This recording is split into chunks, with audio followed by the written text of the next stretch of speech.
Ang itatanong ko lang po, yung saan pong matatagpuan ng hapat na hangin sa sulok ng lupa? Nasa Apokalipsis yan, 7:1 hanggang 3. Basa. At pagkatapos nito ay nakita ko ang apat na anghel na nakatayo sa apat na sulok ng lupa na pinipigil ang apat na hangin ng lupa upang huwag humihip ang hangin sa lupa o sa dagat man o sa anumang punong kahoy.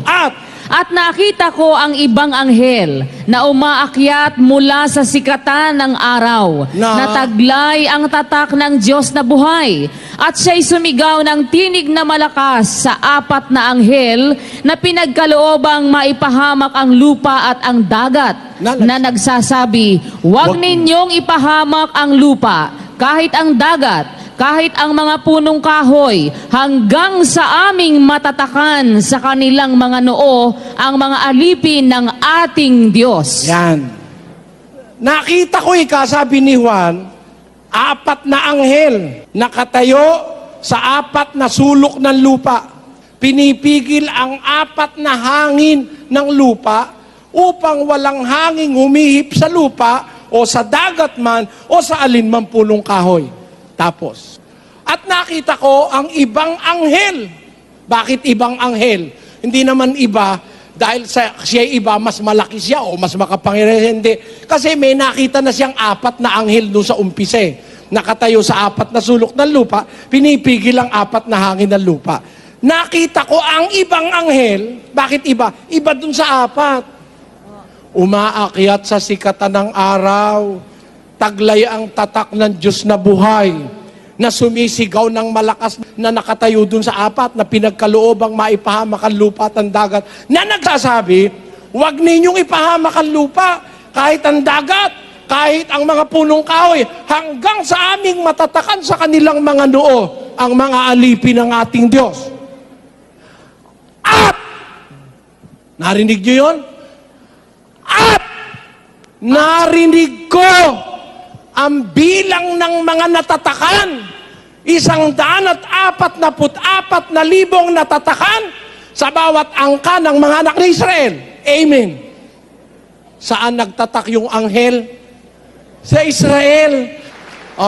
Liliwanagin ko pa ba? So shortcutin na lang natin.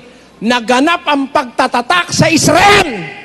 Hindi sa Pilipinas. Never! Ang natatakan, 144,000. Kita nyo? Ituloy mo lang naman sa 4. Ang ginagawa nila, pinuputol sa 3. Yung 4, kaduktong nung 3 Kaya nga yung 4, ang umpisa at conjunction at. Bakit? Kaduktong siya nung 3.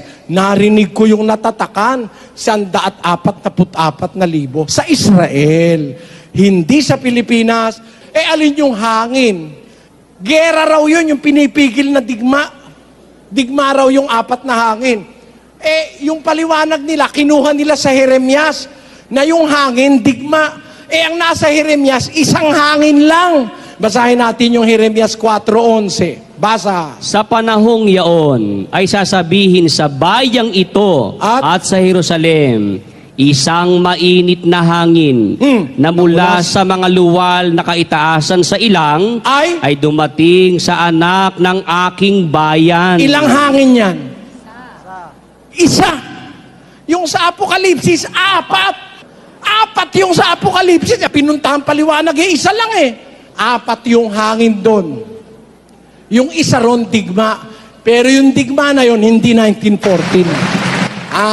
Meron paliwanag yung 3 4 yun Pag ang Diyos ang nagsabi, may paliwanag. Anong kailangan? 34:16 of Isaiah. Ganito ang sabi ng Panginoon.